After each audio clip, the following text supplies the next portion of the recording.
சமீபத்தில் ஒரு காரியத்தை நான் படித்தேன். அதில் என்ன படித்தேன்னா, ஆண்டவர் உங்களுக்கு வாசல் திறக்கலைனாலும் பரவாயில்ல, உங்களுக்குன்னு ஒரு ஜன்னல் திறந்து வச்சுருக்கார் அப்படின்னு சொல்லி எழுதியிருந்தது.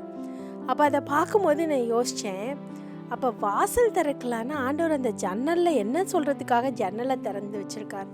ஜன்னலை ஏரியா குதிக்க முடியும், அல்லது ஜன்னல்லேருந்து வெளியே எட்டி பார்க்க முடியுமா? எதற்காக அந்த ஜன்னல் அப்படின்னு யோசிச்சுட்டு இருந்தேன்.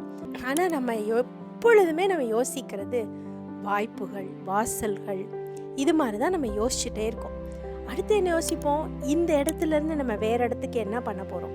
அந்த இடத்துக்கு போனால் நல்லா இருக்குமா? அங்கே போனால் நல்லா இருக்குமா? இது செஞ்சால் நல்லா இருக்குமா? இது செஞ்சால் நல்லா இருக்குமா?